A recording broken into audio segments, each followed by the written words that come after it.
láti sọ̀rọ̀ and mo máa kọ sọ̀rọ̀ díẹ̀ ni ṣé ti gbọ́ mo máa sọ̀rọ̀ díẹ̀ ni because if I'm keeping quiet I'm not stupid ṣé ń gbọ́ mi tí n bá ń dákẹ́ kò ṣe pé mo stupid o kò ṣe pé mo stupid o because àsìkò ọ̀rọ̀ tí tó sọ ni am I communicating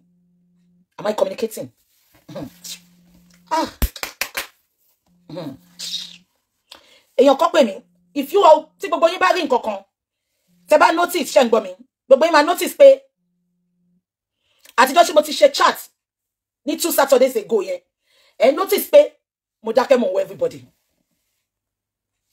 I will tell you 2 things today. Ṣé ń gbọ́ mi?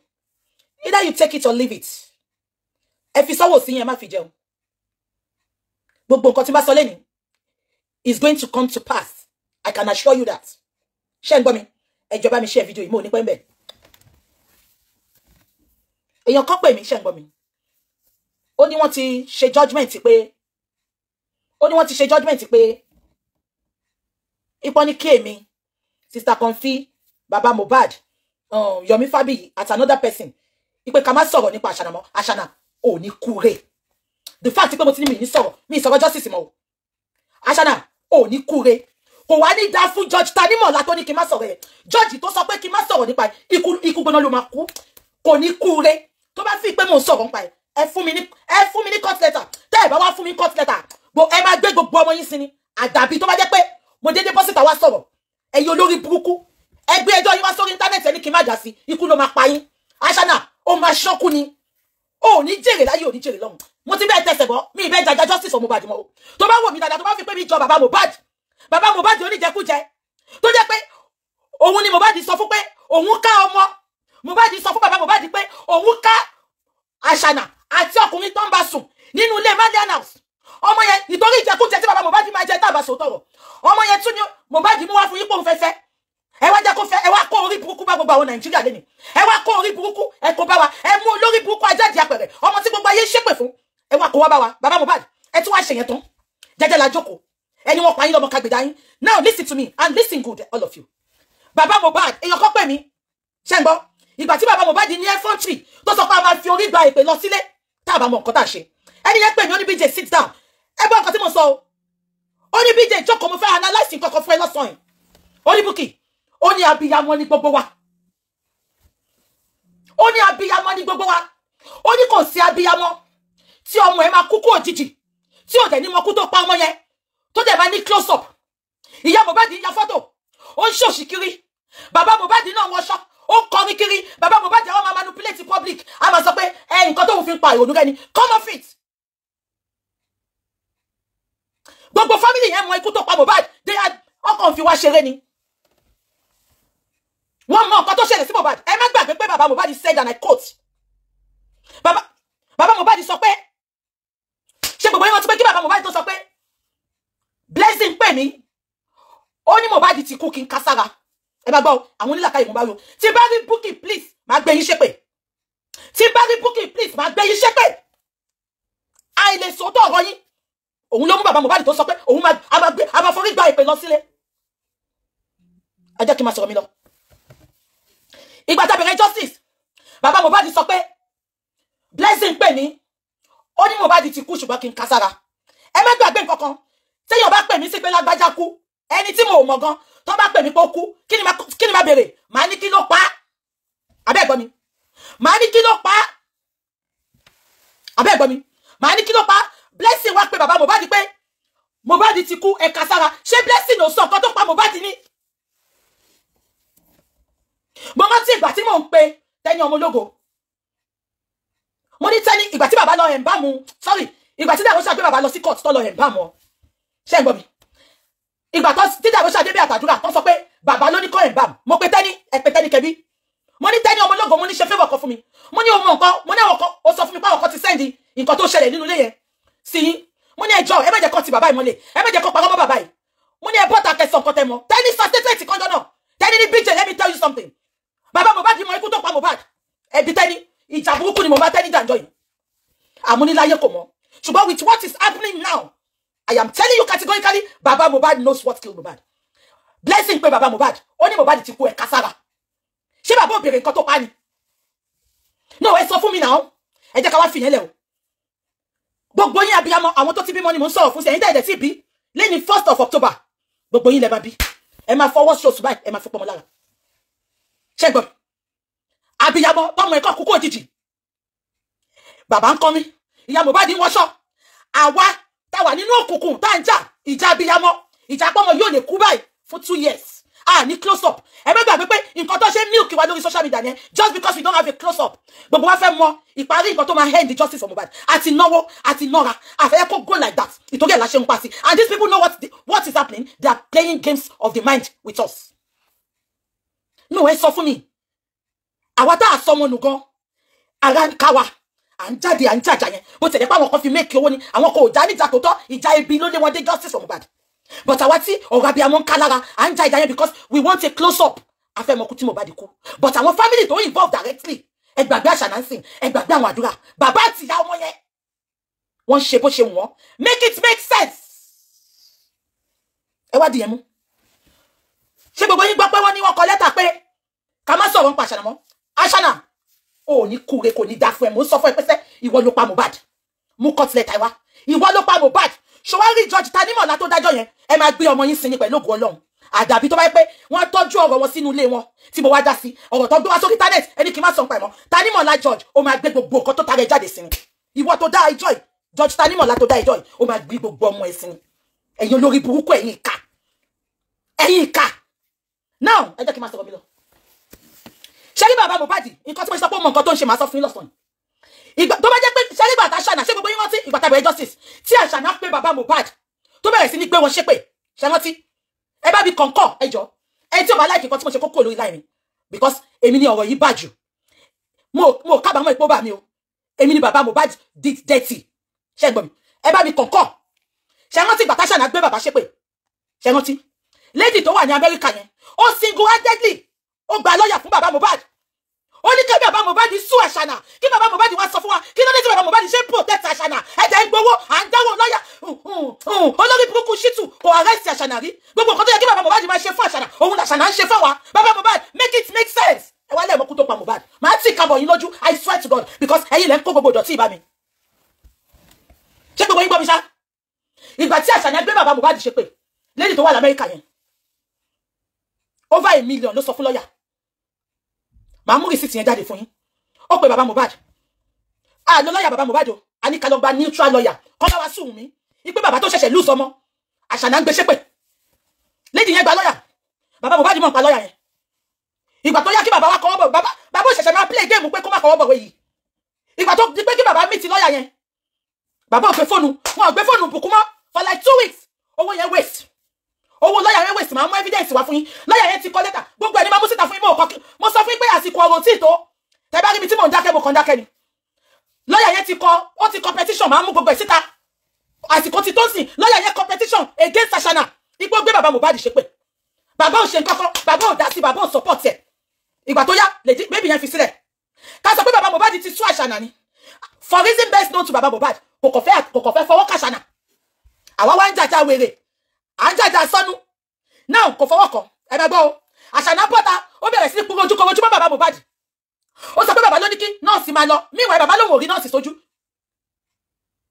àbí kò yẹn bàbá lòun ò rí nọ́ọ̀sì sójú ẹ wo gbogbo ọtí àṣànà ti pamọ́ bàbá ẹ wo gbogbo orúkọ tí àṣànà ti fún bàbá ẹ wo gbogbo àwọn spíkà àṣànà tó ń ṣe ṣó fún bàbá yìí olórí burúkú ṣítù àti ènìyàn ṣòro wọn ò sùn wọn ṣùgbọ́n wà lọ́wọ́ sùn ikú máa pa gbogbo yìí ni ẹ ní ṣe oríire ṣe rí one thing tí mo fi ní ṣe show ẹ má rò pé mo dákẹ́ ipe torí nǹkan tó kọ yìí ẹ mọ̀ mí pé nobody can threaten me kò sẹ́ni tó lè di ohun máa gbogbo lẹ́nu the only thing tí mo fi dákẹ́ ni pé bàbá Mohbad gangan wà justice máa fún yín scenario kan lọ́sàn ṣe rí gbogbo ẹ̀bẹ̀ tí bàbá Mohbad wá bẹ̀ yẹn it is not genuine ṣe rí ó kàn ń dùn mí pé many of you bóyá ẹ̀rí nǹkan bẹ̀ behind the camera tẹ́ ìjẹ́ ká mọ̀ ni bàbá Mohbad bọ́ sanjọ́ yẹn ẹ má gbàgbé pé lẹ́yìn tí bàbá Mohbad ṣe show fún wa tó sọ pé a máa forí gba ìpè lọ sílé àwọn èèyàn lọ bá bàbá Mohbad kó bọ́ta ó lóun ò bẹ̀bẹ̀ máa wá fún yín ní instance kan lọ́sàn ṣẹ́rí before kí ọ̀rọ̀ bàbá Mohbad tó ṣẹlẹ̀ mọ́mì kan báyìí kọ́lọ́ bá mi dúró tì wọ́n lára àwọn mọ́mì mi ni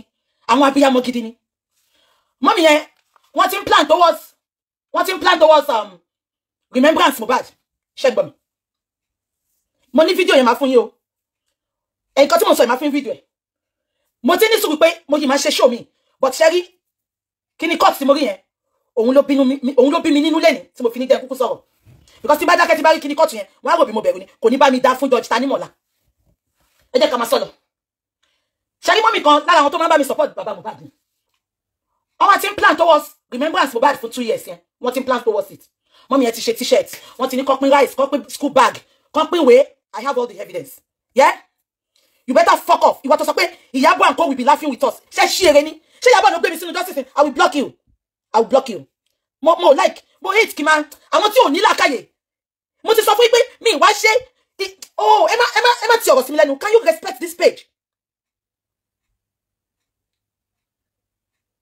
ẹ jẹ́ kí n sọ̀rọ̀ please stop it now please ẹ máa ní kọ́ máa fi wá ṣe yẹ̀yẹ́ kọ́ máa fi ń ṣe yẹ̀yẹ́ òun lè fi débi dédé yìí you cannot call a spade I'm disappointed ẹ wò mí dáadáa gbogbo yóò jẹ́ kẹ́tì mọ̀ mí dìsín ṣé rí mo bá má sọ gbogbo ọ̀rọ̀ yìí bọ́ bàbá Mohbad ló fún Àṣànà ní gbogbo ẹfọ́ntì yìí láti máa ṣe lè because kánìgbà tó ti kọ́kọ́ gbé bàbá yẹn ṣépè ní tó ti sọ pé àwọn olówó yàn kan wá pa Mohbad ni ní débi tadé over 1 million ní lady tó wà l'Amẹ́ríkà yẹn náà ní 2 years ago tí Àṣànà gbé bàbá yẹn ṣépè bàbá ò commit lọ́ọ̀yà yẹn láti lè jẹ́ ká gbé Àṣànà lọ sí court kánà ti ṣe ń gbà yẹn ni èmi ń bi gbogbo yín tẹ́ sọ pé ká ní sùúrù ni èèyàn mélòó làwọn ti charge sí court àbí sọ pé kọ́ máa bú bàbá mọ́ nínú gúùpù Àṣànà the Àṣànà and co are eating their cake wọ́n dẹ̀ tún rọ̀ ọ̀pọ̀ ẹ̀ sí bàbá yìí lójú ẹ jẹ́ ní kí n má sọ̀rọ̀ make it make sense now ẹ jẹ́ kí n má sọ̀rọ̀ now mọ́mí yẹn ti plan ipe justice for Mohbad sorry remembrance Mohbad wọ́n ti ṣe aṣọ wọ́n ti ṣe t-shirt wọ́n ti pín 5 bags of rice I think over about 50 or 100 wọ́n ti ń plan ẹ̀ kí bàbá tó wá bú wa ṣe ń gbọ́ kí bàbá tó wá bú wa kó tó wá ṣe gbogbo ẹ̀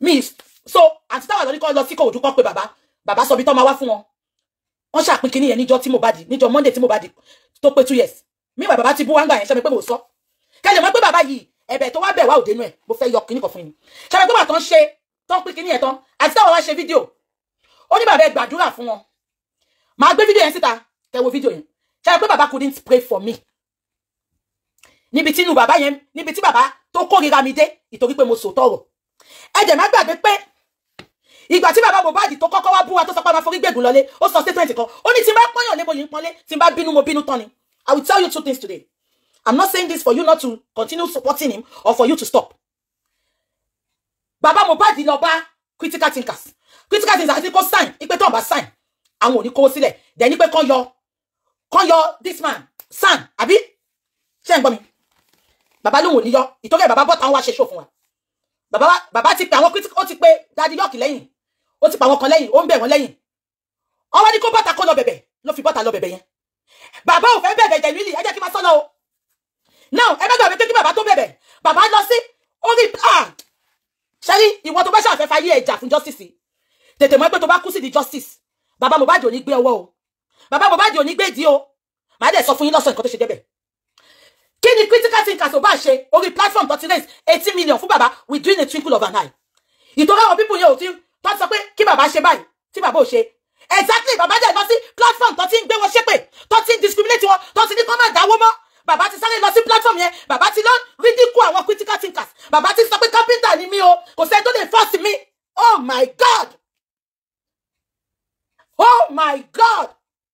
ẹ wo Fina lẹ́ni ìwà tí Fina wù sí Mohbad ìwà tí Fina wù sí black man òun ni bàbá Mohbad wù mẹ́yìn bàbá ò lè dúró sórí platform wọn láti sọ̀rọ̀ yẹn bàbá wá lọ sórí platform àwọn tó ti gbé wọn ṣépè tó ti pè wọ́n lólè tó ti sọ pé kó má dáwó sínú tó ti ní go fraud me bàbá wá lọ síbẹ̀ bàbá wá lọ ń ṣàlàyé just because critical thinkers ò kówó sílẹ̀ ẹ má gbàgbé pé African TV God bless you where you are èmi ò wo wọ́n ní African TV sóòótọ́ ọ̀rọ̀ fún bàbá yìí jọ yẹn ẹ jẹ́ kí n sọ fún yín lẹ́ni tó bá jẹ́ pé àwọn platform yẹn wọ́n fún bàbá Mohbad ní soft landing ni bàbá Mohbad will never come back to you and say sorry I am telling you for free today tó bá jẹ́ pé àwọn tó wà ń bẹ̀ yẹn bàbá Mohbad lù yín ó lo gbogbo yín as second option ni tó bá jẹ́ pé ibi tó lọ yẹn I'm disappointed in you all bí ní kẹ́ má dáríjì wọn but tó bá yẹ kẹ́ mọ̀ pé ìwà tí bàbá Mohbad wù yẹn ìwà wọn gangan lọ́wù yẹn I might as well come out and say sorry to baba Mohbad ipe kẹjẹ ká gbà wọn wọlé padà ṣe rí pé wọn ẹjọ́ tó lọ rò ń bẹ̀ yẹn jọ yẹn wọn ò ṣe rò lọ́dọ̀ critical thinkers bàbá ò ṣe bọ́ta sórí platform wọn kọ́ rojọ́ yẹn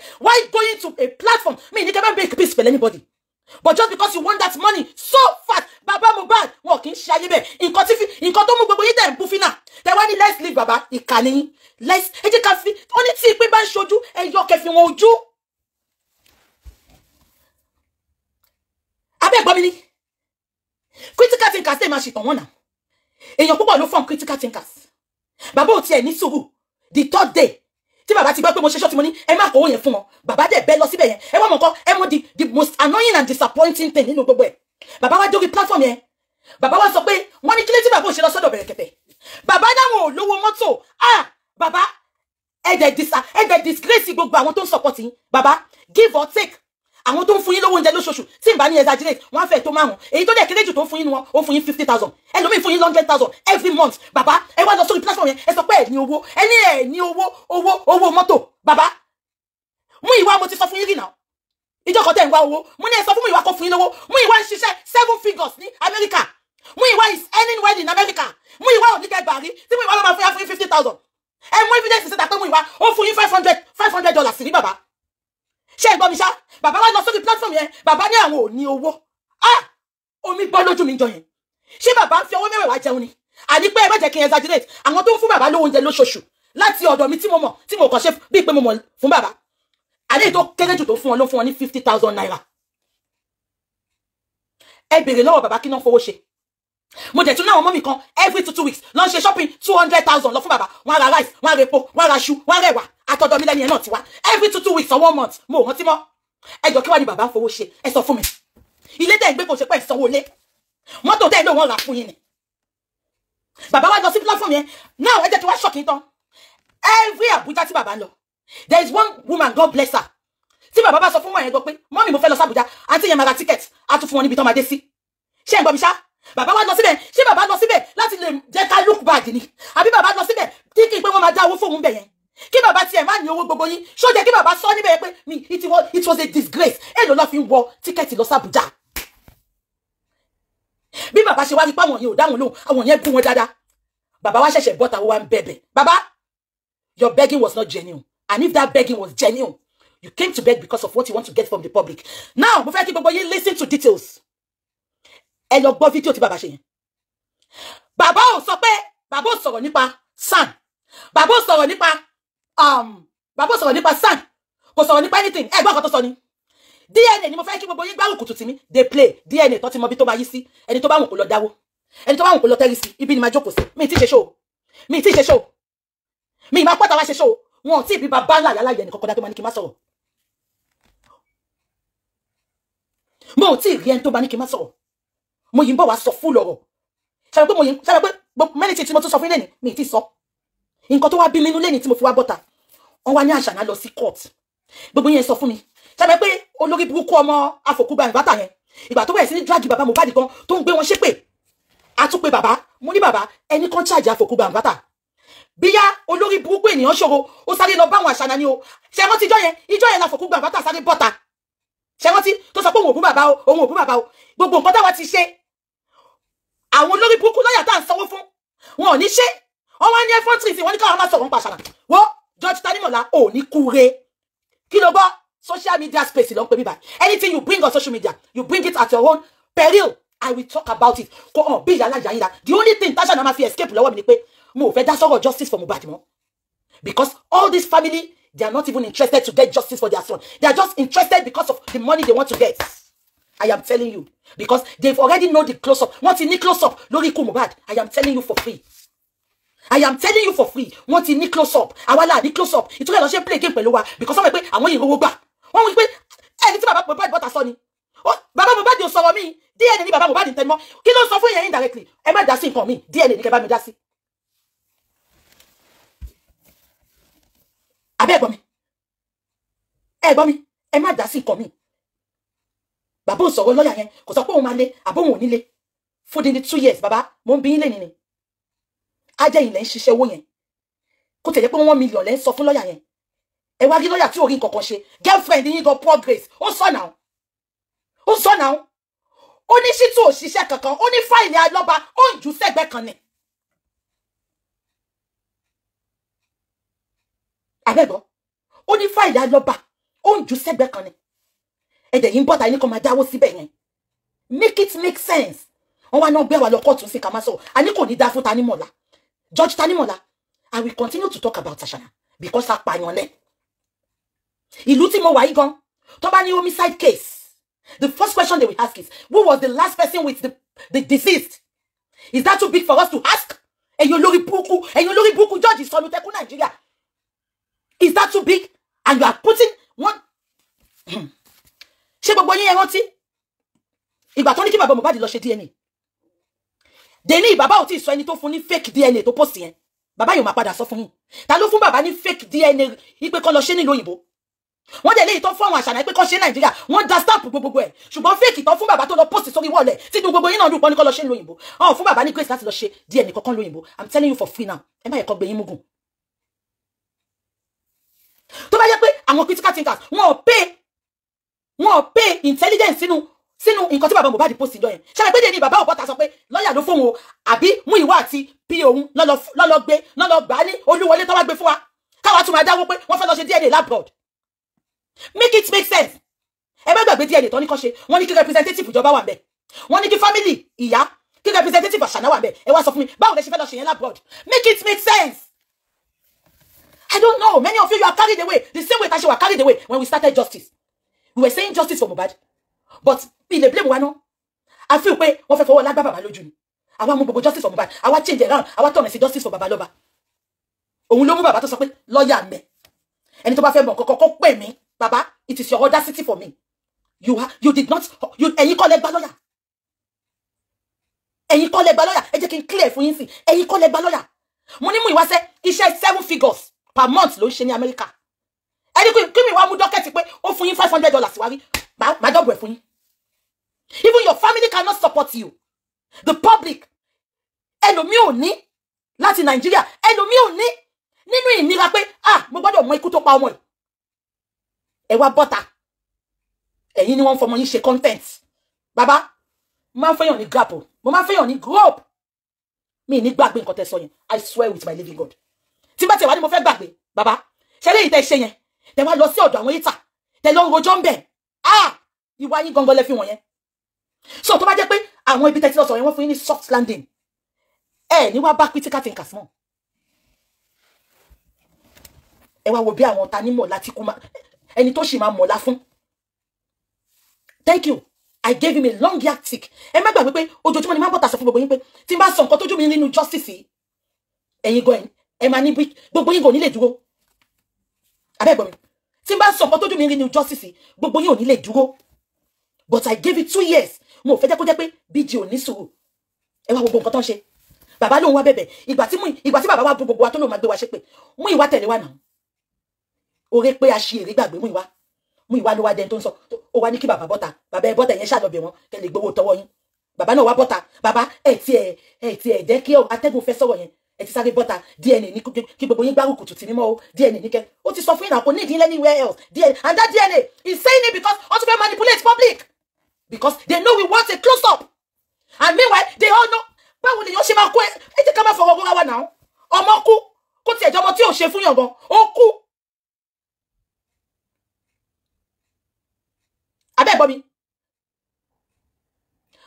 Ọmọ tí ò ṣe fún yàn gan tó bá kú. Ayé ìfẹ́ bọ́ kú tó pa. Kò máa tí pé 1 month. Ẹ jẹ́ kí n bi bàbá lọ́wọ́ kan. Ẹ̀yin tẹ̀jẹ̀ ń bá wọn sọ̀rọ̀ ẹ lọ bí wọn. Ṣé bàbá tún ti kọwọ́ bọ̀wé pẹ̀lú Ṣítù ni? Nǹkan tí ò ṣe lè lé Ṣítù ni. Kò tiẹ̀ wá kàn mí mọ́. Alalala. Ẹ lé Ṣítù o. Àṣànà. Ìjọ tí ń bá ráyè máa fún ẹ ṣòṣe. Mama come for you bàjá. Sorry, mi ìdàpọ̀ ní kí n má come for you yẹn. Èmi àti ẹ wá ti bẹ̀rẹ̀. Àṣànà. Kò ń ṣe ìtorí Mohbad mo ṣe fẹ́ come for mọ́. Ìtorí pé abiyamọ apààyàn ni ẹ́. Apààyàn ni ẹ́. Apanimáyọ̀dà ni ẹ́. Ìkà ni ẹ́. Olórí burúkú ni ẹ́. Àṣànà ni ẹ́. Kò ní dá fún ẹ, kò ní dá fún Tanimola tó ṣe. Tó George tó ní kémi má sọ̀rọ̀ ọmọ yẹn. Ó ní kúre. Àti wá ti Tanimola ẹ̀ ní kúre.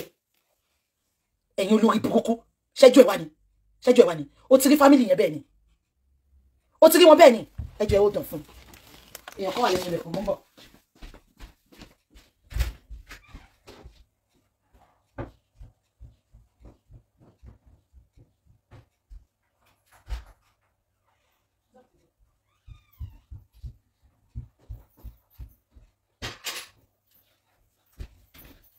Ṣé gbogbo yín gbọ́ mi? Tó bá gbé bàbá ẹ̀ ti hack ni. Àbó lórí burúkú Ṣítù ti hack.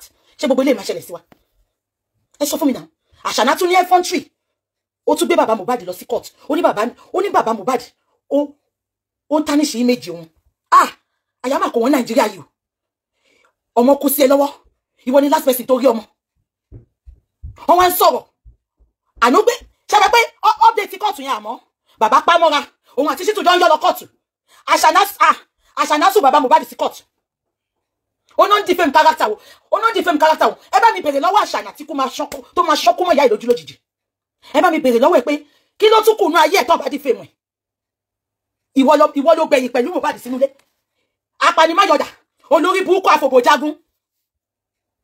àfòbòjágún junior colleague rí progress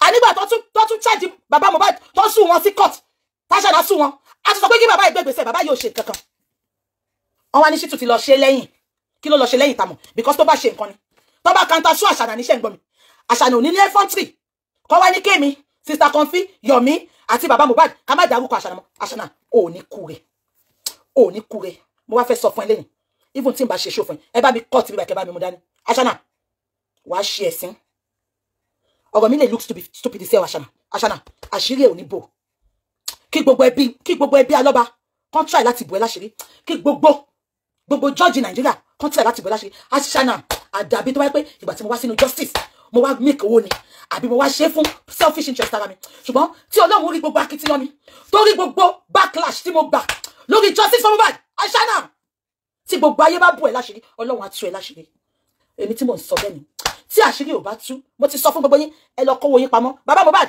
tẹ́ bá ti ṣe DNA tán ẹ lọ sin ọmọ yín tẹ́ bá dẹ̀ fẹ́ lọ gba ọmọ yẹn ẹ lọ gbà náà kò kàn mí kò kàn yé ṣùgbọ́n mi sọ fún yín kò sí bí ẹ ṣe lè bú àṣírí yẹn Àṣànà mo ti pé àdàbí lẹ́ni this is first of the month this is first of the month mo wá ń sọ fún ẹ lẹ́ni àyàfi tí Ọlọ́run ò bá sí o Àṣànà lọ bèrè lọ́wọ́ gbogbo àwọn tó dojú ìjà kọ mí mo gbọ́ tẹ̀yìn sọ pé èmi ò ń jàjà kó yọrí sí rere dey play ẹ lọ bèrè lọ́wọ́ Jápátá bí Jápátá náà ṣe bẹ̀rẹ̀ ní tí mo bá yé ní mò ń parọ́ Jápátá kò pẹ́ kò jìnà ó dó èrò ẹ̀wọ̀n ní Ọlọ́run á jà fún mi àfi tí n bá sí lórí òótọ́ ṣùgbọ́n tí n bá wà lórí òótọ́ kí gbogbo yín gan support ìka Ọlọ́run á jà fún mi Àṣànà mo wá ń sọ fún ẹ lẹ́yìn my silence means a lot Àṣànà I will not talk about this again but pé mo ò ní máa fún ẹ ní lámbà ṣókè the only time tí mo fi ní sọ̀rọ̀ mi fẹ́ máa sọ̀rọ̀ ẹ káwọn èèyàn wá máa kọ́ justice for Mohbad àbí kọ́ máa ní mò ń jà fún Mohbad no I'm done with justice for Mohbad and I'm done for good ṣùgbọ́n Àṣànà èmi ń sọ fún ẹ lẹ́yìn kí gbogbo judge ayé kan tún mú tàwọn international kan náà fẹ́ bu àṣírí yẹn ò ní bò àfi tó bá epo wa àtàwà wàhálà wa ló máa bí ó ti sọ fún gbogbo yín kẹ́ lọ gba lọ́ọ̀yà mi gan wọn lè fún yín justice critical thinkers àwọn lọ́ọ̀yà tẹ́ni kò kọ́wọ́ bí òun yẹn wọn lè gba justice fún yín so I will advise everybody not to waste their money DNA tó fẹ́ ṣe yẹn ẹ jẹ́ kó lọ ṣe either good or bad kò ń ṣọmọ wá ṣe ń gbọ́ mi but mo kò fẹ́ sọ fún yín lẹ́ni being the 1st of October ṣe bẹ́ẹ̀ pé mo sọ́njọ́ yẹn ó dàbí gbogbo yẹn get nobody born of a woman can get you justice in that Nigeria ṣe gbọ́ mi ṣá èèyàn kan kú fídíò ló gbé ẹni tó kú yẹn ṣe rántí ẹni tó fẹ́ ta ilẹ̀ kan mo post fídíò yẹn ẹni tó fẹ́ ta ilẹ̀ tó ń gba 9 million lọ́wọ́ ẹ̀ tó wá pa within 48 hours wọ́n mú kílà yẹn jáde àwọn ọlọ́pàá ìlú yẹn kí náà ṣe wọ́n trace phone wọ́n trace transaction tó wà ní bank within 48 hours wọ́n mú ẹni tó pa bọ̀bọ̀ yẹn jáde our carried away ni because of irọ́ tí àwọn family Mohbad ń pa fún gbogbo wa tí Nigerian police tó bá fẹ́ ṣiṣẹ́ Mohbad àti gba justice abẹ́gbọ́ mi Mohbad àti gba justice intentionally for one reason best known to them best known to Mohbad's family best known to Mohbad may so rest in peace they just don't want to give us justice so if it's about what you do I will advise you for the upside time don't waste your money any longer Emma sọ pé bí ìjẹ̀tún ló ní kẹ́ dáwó don't waste your money without even contributing money to a lawyer ọlọ́pàá ló máa fún wa ní justice ẹ̀mọ́ wáyé ọlọ́pàá ló máa prosecute àwọn tó pa Mohbad but ọlọ́pàá ló lè gbé ẹjọ́ lọ sí court tọ́lọ́pàá bá dẹ̀ ti gbé lọ tí Shittu ò dẹ̀ mọ nǹkan tó jẹ́ kó ṣe and you want to tell me you are waiting for that justice ẹ máa dàgbà darúgbó síbẹ̀ ni I am telling you this from the place of truth from the communication I made with someone big in Nigeria which I don't want to mention but èmi wá sọ fún yín lẹ́ni àdàbí tí n bá mú Ọlọ́run mi mọ Ọlọ́run ṣe rí olórí burúkú Shittu bóyá tí wá sọ tòótọ́ fún bàbá Mohbad ìgbà tó lọ bá ní o ipe a lè gba justice I don't know because Shittu àti sọ kọ́kọ́ fún bàbá Mohbad wọ́n kàn milk wa ni I am telling you ṣùgbọ́n mo wá ń sọ fún yín lẹ́ni àdàbí tí n bá mú nǹkankan mọ Ọlọ́run tí mò ń pè àdàbí tí n bá ní ẹbu Àjítọ́lá àdàbí tí n bá ní bàbá kan ní bàbá àbí kọ̀kọ̀ ní àṣírí Àṣànà òní tú mi ìfẹ́ mọ bó ṣe máa tú ṣùgbọ́n gbogbo yín ẹ kọ́ déètì ẹni sílẹ̀ kẹ́ bá mi kọ́ tiẹ̀ tí àṣírí Àṣànà ò bá tú ẹ pè mí ní bomb bastard àbí kọ́ tí mo sọ yẹn for the last time George Tanimola ò ní kú re George Tanimola ikú gbóná ló máa kú wàá gbé gbogbo nǹkan tó ta rẹ̀ wàá gbé sìn ò ní ṣoríire fún pé kí n má sọ̀rọ̀ nípa Àṣànà yẹn ikú ló máa kú ṣé mi jẹ bàbá Mohbad lójú ẹ̀ èmi jẹ́ ń tán fìdí lójú ẹ̀ èmi jẹ́ ń tó wojú rere Nàìjíríà lójú yín ẹ̀ ní kú re ẹ̀yin olórí burúkú ẹ wọ ọmọ kan tó lọ sí Nàìjíríà ibi ló ń gbé lọ́ọ̀yà ní níbí báyìí ó lọ sí Nàìjíríà ó lè ló wọnú ilé ẹ̀ ló pa wọn ò tún rí pa o ọmọ yẹn fò bọ́lẹ̀ ó escape ìgbà tó mọ́ máa fò bọ́lẹ̀ wọ́n gbé dé hospital náà ìlú yìí criminal gan ẹni tó pààyàn kọ́ gbé dé hospital pé wọ́n yìnbọn fún ìlú yà kọ́kọ́ treat ẹ̀ wọ́n waste life ọmọ ẹ̀yin olórí burúkú Tanimola ìwọ orí yẹn sọ olóṣì ẹ lọ waste Tanimola George Tanimola ẹ lọ waste ẹ̀ dáadáa ẹ rí pé òun náà pọkọjá yé ni olórí burúkú àwọn àṣìtání obìnrin Àṣànà ò ní kúre kò ní dá fún gbogbo àwọn aláàánú ẹ gbogbo àwọn alátìlẹyìn wọn á gbọmọ sí ni àdàbí tọ́lọ́run bá ti lókè Àṣànà omi dáadáa wọn ní kóbìnrin tí àtọrin kọkùnrin tí àtọrin ẹ jẹ́ ká wẹ tó máa lómi lẹ́yìn ju àwọn lọ màá sọ fún ẹ pé kò tí ì sí nínú history ayé yìí tí òkùnkùn ti ń borí ìmọ́lẹ̀ èmi ni máa borí ẹ èmi ni mo sọ bẹ́ẹ̀ bàbá lè ti mẹ́sàárẹ̀ ọ̀ pẹ̀lú ẹ ṣùgbọ́n èmi máa borí ẹ lọ kọ sílẹ̀ fún ipò tiẹ̀ ní audacity láti ní kémi dákẹ́ ẹ ní kú orí gbogbo yín ẹ gbọ́dọ̀ wá sí oní íńtánẹ́ẹ̀tì ní kí n dákẹ́ ikú gbóná lẹ máa kú George Tanimola ò ní ṣoríire ọkọ aṣánkú mọ́ ẹ lórí ọmọ aṣánkú mọ́ ẹ lórí àdàbí tó wáyé pé ọmọ ẹ lè kú kò ní kọ́ máa sọ̀rọ̀ nípa ẹ̀ I will see you all tọ́wọ́ bá tún wà máa tún wá sọ bàbá Mohbad ẹ̀ lè bọ́ta o if you come for me I will come for you bàbá Mohbad gbogbo kẹ́ máa bọ́ta kẹ́ máa pòwe yẹn I'm not ready for that tẹ́ bá bọ́ta tẹ́ bá pa òwe kọ̀ọ̀kan tó jọmọ́ tèmi máa dá wọ̀tọ̀wọ̀tọ̀ sí lára enough of your fuckeries enough ìbùkún sọ fún mi pé Mohbad ti kú ṣùgbọ́n ní kí n ka sára ṣígbà tí Mohbad sọ tí ìbùkún sọ fún mi pé Mohbad kú kò sọ kú tó pa ni kò sọ kú tó pa fún yín ẹ wá manipulate wa kiri àbájọ èmi náà sọ ojoojúmọ́ ni máa wò báwo làwọn tó bímọ ṣe máa yan fanda wọ́n ń ṣe fàájì wọ́n ń dóbò wọ́n ń lọ patí wọ́n ń múra wọ́n ń ṣe photoshoot àwa tá a lọ́mọ ẹ má gbàgbé pé girlfriend bàbá Mohbad sọ náà poor Grace only you cannot cry more than the bereaved poor Grace tí ń gbé sí wa létí àwa là kọ́ bí ara sí only you cannot cry more than the bereaved ó ní tí a lọ bàbá gbé ọmọ ẹ̀ lọ́la tó bá lóun fẹ́ lọ sí nǹkan ó ní kí lẹ máa ṣe sí wọ́n ti ń pòwe fún wa àwa là kọ́ bí ara sí ẹ jẹ́ ká máa lọ I never wanted to come out ṣé ń gbọ́ mi mo fẹ́ dúró díjọ́ tó máa tẹ́ tán ni kí n tó wá ṣe show but ṣe rí kí ni kóòtù ó bí mínú tí n bá bọ́ta tí n bá sọ̀rọ̀ Àṣànà lè rò wípé judgement tán give òun la ṣe bọ́ta òun ni mo ṣe bọ́ta pé ikú ló máa pa ẹ́ ìgbà tí ìyá àbíkú gan lọ sọ fáwọn ọlọ́pàá níbi pé mò ń bóun ìjọ yẹn gangan mo gbé ṣépè ju bó ṣe bí ṣe ń gbé ṣépè tẹ́lẹ̀ lọ ni èmi lèèyàn kan máa dá lẹ́nu mọ́ ẹ ní kúre Àṣànà mẹ́tàlá ò tó bẹ̀ ò ní kúre mo sọ fún ẹ pé Lẹ́gùṣì gbé mi lọ sí court ṣókí bí kí wọ́n bẹ̀rẹ̀ ń ta àgò ló máa dẹ́dì yẹ gbẹ̀yìn àyàfi tó bá jẹ́ pé mo ṣe àbòsí nínú ọ̀wẹ́ any judgement tó bá come out of case mi àti Elégùṣì máa bọ́ta máa wá fi wọ̀nyí normally ṣe bí ó jẹ́ kí bọ́ta kí wọ́n bẹ̀bẹ̀ ni but no mo ní ẹ jẹ́ ká lọ sí court ṣé mo ní kẹ́ dáwó fún mi mo ò ní kẹ́ dáwó fún mi because mo ní máa lọ sí court máa sanwó yẹn ẹ jẹ́ ká lọ sí court anything tó bá come out of that court máa wá fi wọ̀nyí ẹ mọ̀ mi ní parọ́ fún yín Àṣànà sọ fún magistrate ẹni kó gbé mi lọ court Àṣànà bá lọ sí court Nàìjíríà because mi gbé Nàìjíríà gbé mi lọ sí court bíbá Àṣànà ò ní kúre olórí burúkú ọmọ gbogbo owó tó fi ń ṣe sàárà ó máa tó tán náà èèyàn mélòó ló ń gbọ́rin Mohbad mọ́ owó ọwọ́ Naira Marley ló gbẹ́kẹ̀lé jẹ́ sọ fún ẹ̀kọ́ tí ò yẹ ni pé owó tí yóò bá ṣiṣẹ́ mọ́ ó máa ń tàn kò sí bó ṣe lè bribe tó owó tó bá ṣiṣẹ́ kún ó máa tán owó ọwọ́ Naira Marley ni gbogbo yín gbójúlé Naira Marley dẹ̀ ti fi klọ́ọ̀sì sí ó nígbà bàbá Mohbad yìí náà gbélé yìí o láì pé yẹn náà lẹ́yìn náà gbẹ́kẹ̀lé tẹ̀ fi jojú àwọn tó ń support yín Naira Marley VDM sọ ó ní Naira Marley sọ pé nínú sáìnì tóun àti Mohbad sáìn gan wọn ní tó bá kọ́kọ́ kúrò nínú contract kò ní rí nǹkan kan gbà little ló máa rí gbà but VDM sọ sísẹ̀ gbọ́njọ́ yẹn ó ní because Naira Marley jẹ́ godly person ó lè fẹ́ wò ṣe ṣùgbọ́n níbi tá à ń bọ̀rọ̀ lọ yìí Naira Marley kò wá ní wò ṣe fún yín mọ́ bàbá mo sọ statement kan jọkọ̀ ẹ̀ mú dání mo ní ọlọ́run máa jẹ́ kọ́rọ̀ yìí dàbí fínà ṣé kò tí wọ́n máa fẹ́ jọ bẹ́ẹ̀ sí bàbá ẹ̀ ń lékun méjì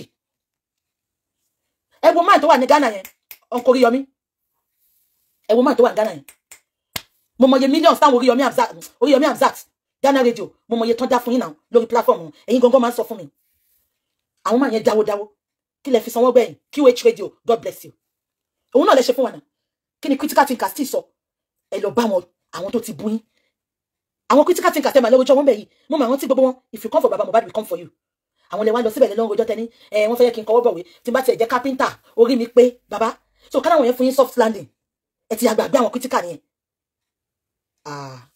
no it is disappointing ẹ jẹ́ ká máa lọ mo ò tí ì sọ̀rọ̀ tán ọ̀rọ̀ yìí kan nú mi but kò tí ì tó tamadé bẹ̀yẹn náà ṣé nǹkan tí mo sọ yìí ẹ jẹ́ ká máa lọ bàbá tó bá yẹ pé dáadáa ni mo ṣe nínú ayé yín tó bá jẹ́ rere ni let posterity judge me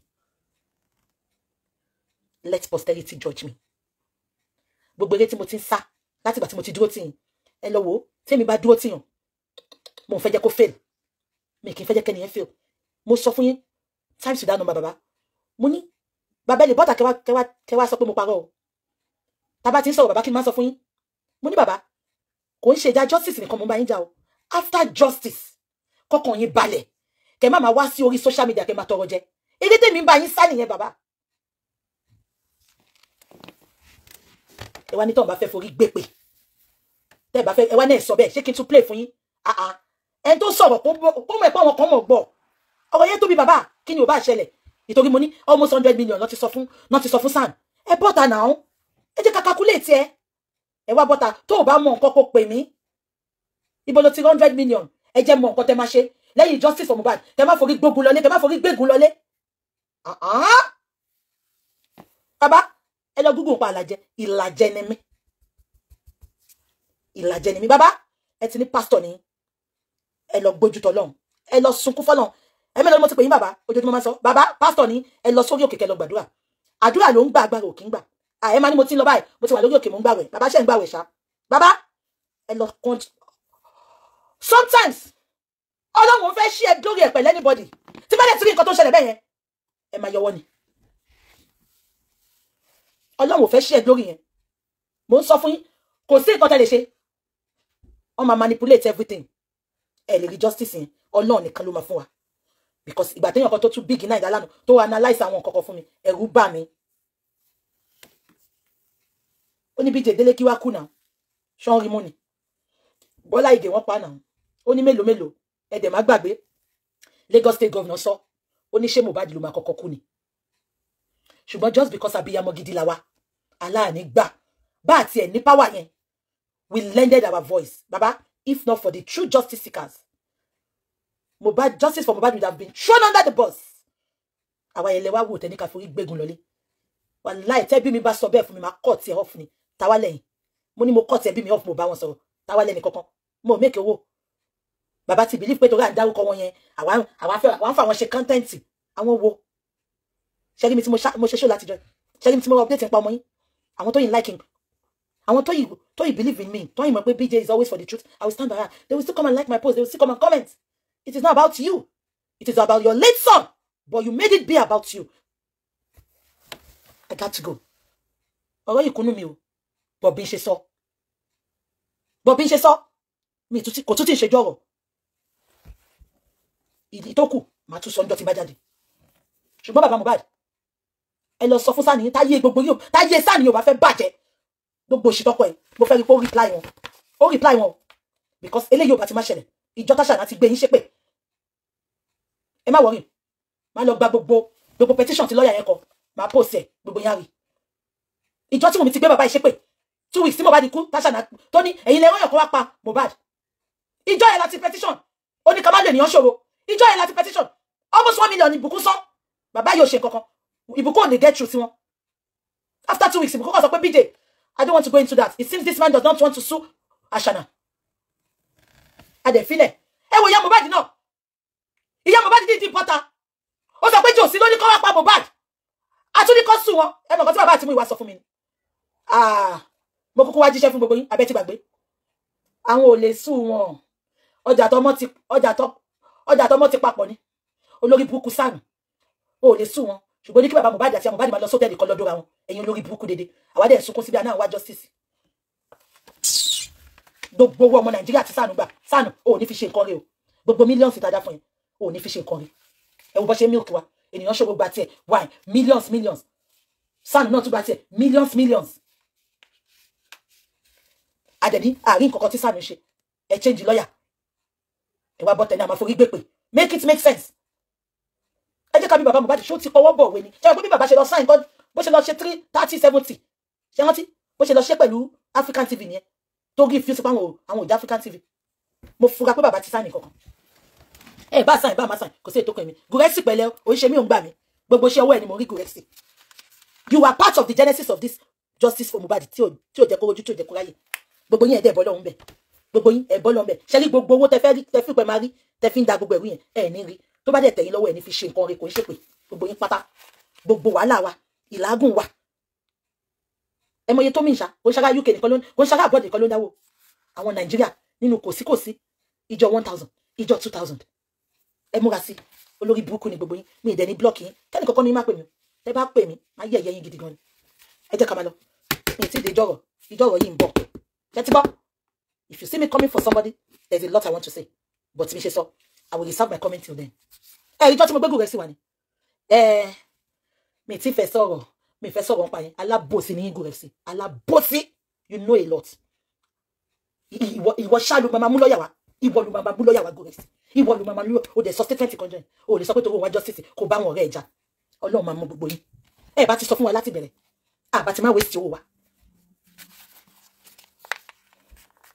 ẹ jẹ́ kí n máa lọ God bless you máa rí yín ṣẹgbọ́ if I don't come out mama update but not about Mohbad please you all should respect my decision my not talking about Mohbad does not mean I don't want justice for him but I'm talking to God to give him justice and to expose Ashana and everybody behind the death of Mohbad. And it's going to happen. Trust me. I have never said anything that did not come to pass on this social media. Trust me about that. Trust me. And if it warrants me coming out to talk, honestly, I promise you all, I will come out. Nobody can stop me. Nobody can stop me not to talk on this social media. Shetibo, I love you all. Love you all. And once again, everybody, tenora, time, everything. Sinu justice genuinely. Jehovah will replenish you in billion folds. Ọlọ́run bá mi gbé yín lọ́wọ́ sókè. Ẹ ní ṣubú ara, ẹ ní ṣubú ẹ̀mí. Ìwọ̀n bá ìgbà tó kù kọ́dún yìí lọ sópin. Ọkàn yín á balẹ̀, ọ̀nà yín á là. Ọ̀nà kì í dín mọ́jọ́kọ́jọ́ má yọ. Ọ̀nà kì í dín mọ́hùn kóhùn má hàn. Gbogbo ọ̀nà yín táyé ti gbégidé. Ọ̀run bá mi là, ọ̀run bá mi là, ọ̀run bá mi là. Lórúkọ Jésù. Ibi tẹ́ ẹ̀rọ kan re sí. Àwọn ogun ọ̀run má bá mi sílẹ̀ pàánù fún yín bẹ́ẹ̀. Ṣé wá rí bẹ́ẹ̀ ṣe fi ti yín sílẹ̀? Then gbọ́ ti justice for Mohbad ọ̀run bá mi gbẹ́rù yín ọ̀run bá mi gbẹ́rù yín ọ̀run bá mi gbẹ́rù yín ṣé wá rí gbogbo nǹkan tẹ́ ná nínú ara nínú ẹ̀mí nínú àdúrà nínú owó nínú ìlà ìlò kí Mohbad lè gba justice Jehovah will bless you will replenish it for you all in billion folds lórúkọ Jésù ọkàn yín á balẹ̀ Ọlọ́run tó ń dùn mí nínú Ọlọ́run tó ń jọ mí lójú á bá mi jọ yín lójú àbámọ̀ ká má dá sí kò ní jẹ́ sí lórúkọ Jésù lẹ́yìn justice bó tẹ̀lé pé bàbá Mohbad sọ pé àbá forí gbègùn lọlé ní forí gbègùn lọlé ayọ̀ ìdùnnú òun lè máa fi gbé lọlé lórúkọ Jésù ayọ̀ tá fi bẹ̀rẹ̀ ọdún ìlànà fi parí ẹ̀ ọ̀run á bá mi dùn nínú kóṣù tó parí ilẹ̀kùn ayọ̀ tẹ́ nǹkan yẹn lẹ́tà ayọ̀ tẹ́ ń retí yẹn phone call tẹ́ ń béèrè yẹn ọ̀run á bá mi ṣe fún yín ọ̀run á ṣí nítorí ọ̀rọ̀ yín lórúkọ Jésù ọ̀run á ṣí nítorí ọ̀rọ̀ yín èyí ọjọ́ àánú yàtọ̀ sí pé mò ń gba mọ̀ndárò mi tiẹ̀ tí jẹun náà Ọlọ́run wá wọlá pé mo tí jẹun yẹn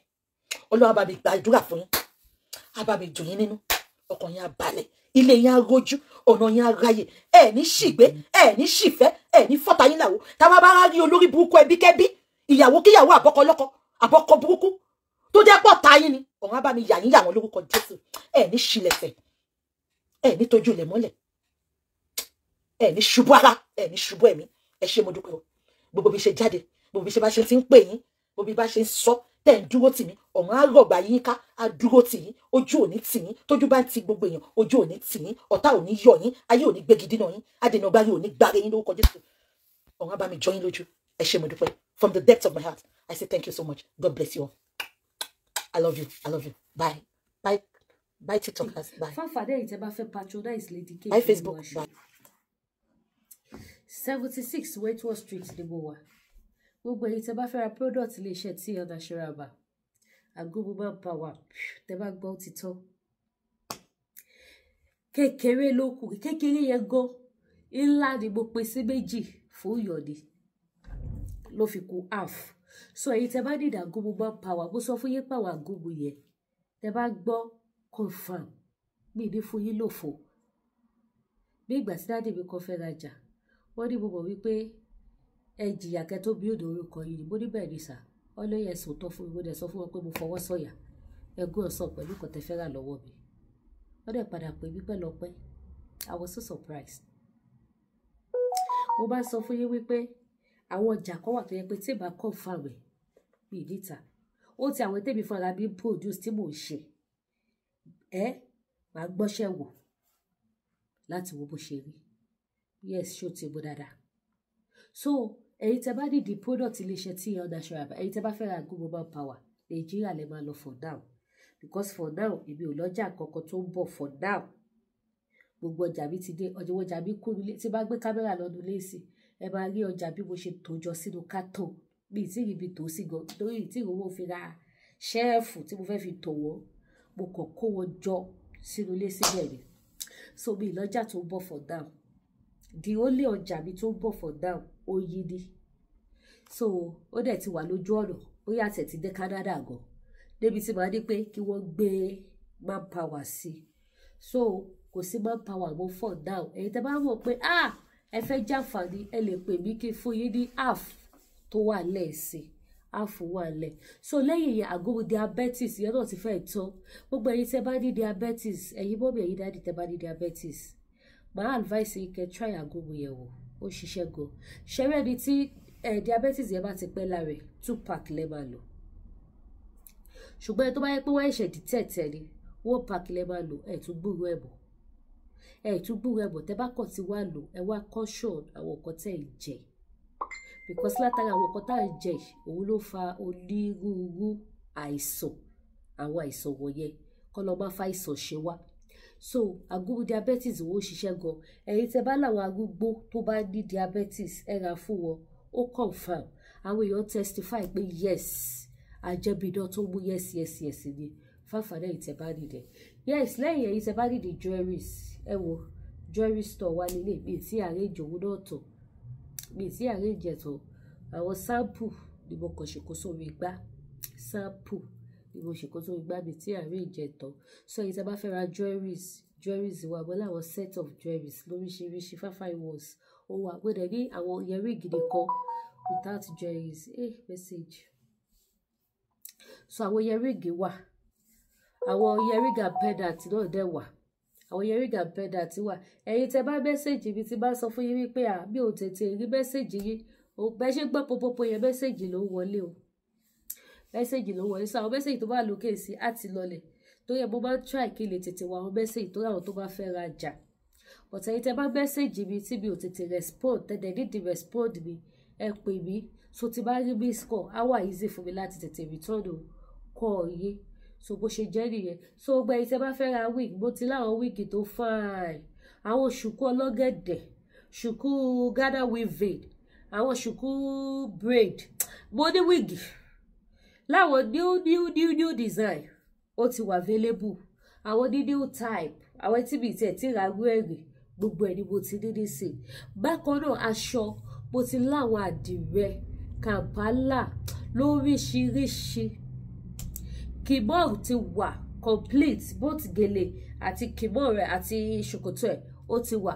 Mo dẹ̀ ní ẹ wo aṣọ kú bíbà yìí lóríṣiríṣi ìtẹ́bá ti fẹ́.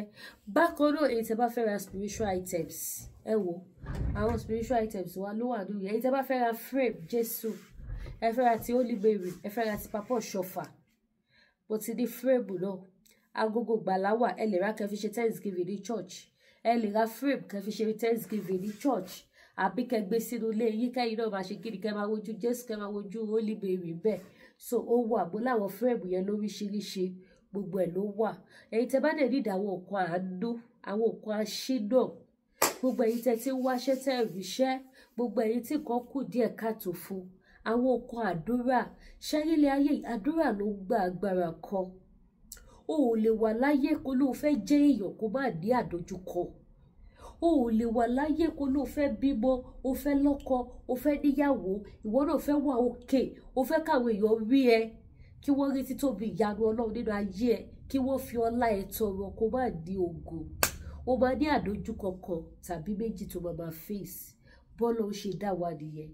Ìjọ ta ti ń bọ̀ nílé ayé lọ́lọ́run ti fún wa ní symbols tá máa fi mọ̀ nǹkan tá à ń lọ fèsì láyé àwa àti ibi la wá sáyé. Òótọ́ wọ́n yà wá ya ibi tó bá yẹ pé bá ṣe bá sọ pé wọ́n ti yà wá ya ibi ni kò yẹ kéèyàn rí ogun mọ́ọ̀nù ayé ẹ̀. So èdìdí kan lọ́lọ́run fi kíní yẹn ṣe fún wa. Ó yà wá ya ibi ó wá kù sí wa lọ́wọ́ tí a bá wá fẹ́ ráyé gbé ta fẹ́ rí ayé ta fẹ́ jèrè ayé ọwọ́ wa ló kù sí. Ọ̀dọ̀ wo ló gbà kù sí wa lọ́wọ́ ni pé ká tọ́jú ara wa ká dira. Ẹ jẹ́ kí n round up kí n receive kan ẹ̀bí ọ̀fẹ́ rajà ni. Ká dira. Ṣẹ́rílẹ̀ ayé a gbọ́dọ̀ máa tọ́jú ara wa ká máa dira o. Bó ti jẹ́ ká máa lo àwọn nǹkan ìṣẹ́gun àwọn nǹkan protection lẹ́ẹ̀kọ̀ọ̀kan àwọn nǹkan curse breaker àwọn cleanser àwọn kọ̀ọ̀kan wà tó yẹ pé a kò lè máa lò láti fi máa clean ara wa so that àwọn ìṣẹ̀lẹ̀ burúkú kò ní ṣẹlẹ̀ sí wa nǹkan burúkú kò ní ráyè lọ́dọ̀ wa nǹkan rere á lè máa wọlé tọ̀ wá àwọn cleanser tá lè máa lò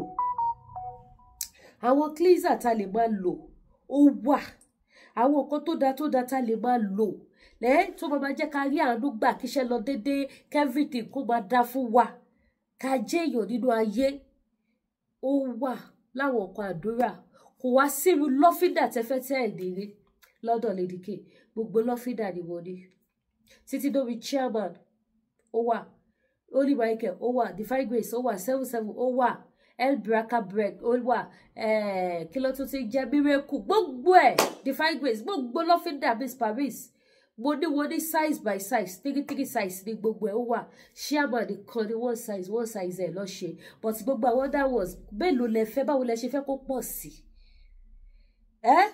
kẹfẹ́ ra dọ́sìnì mẹ́ta àwọn lọ́fíńdà yẹn àti láti kékeré àti medium kẹfẹ́ la dọ́sìnì mẹ́ta kékeré dọ́sìnì mẹ́ta medium dọ́sìnì mẹ́ta ó wà trust me kò sí lọ kábọ̀ bẹ́ẹ̀ nǹkan kí sẹ́sẹ̀ ra go so bó ṣe jẹ́ nìyẹn bákan náà dẹ̀ tún yẹn tẹ bá nídìí àwọn nǹkan ìfẹ́ àwọn nǹkan tẹ lè lò fún ìfẹ́ abẹ́ ìwọ́kọ ẹ̀ wáyàwó abẹ́ni tó bá ní stroke mo ní iṣẹ́ tẹ lè lò fún stroke mo ní iṣẹ́ tẹ lè lò fún ọfà mo láwọn iṣẹ́ lóríṣiríṣi ọmọ tí ò bá kí mọ̀wé àbágbàlagbà tó bá máa ń gbàgbé nǹkan àwọn brain tonic tẹ lè lò wà ajẹ́bidán tó confam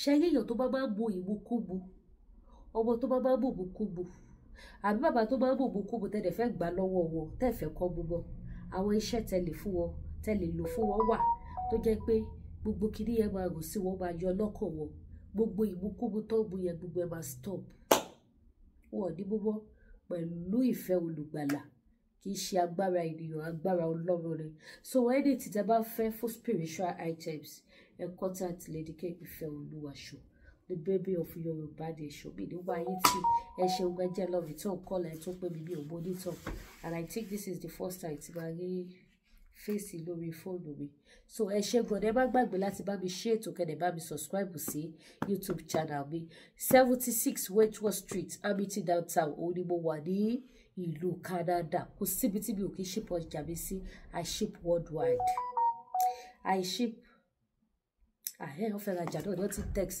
I ship worldwide kò síbi tí mi ò kí ship ọjà sí ẹ ṣé gan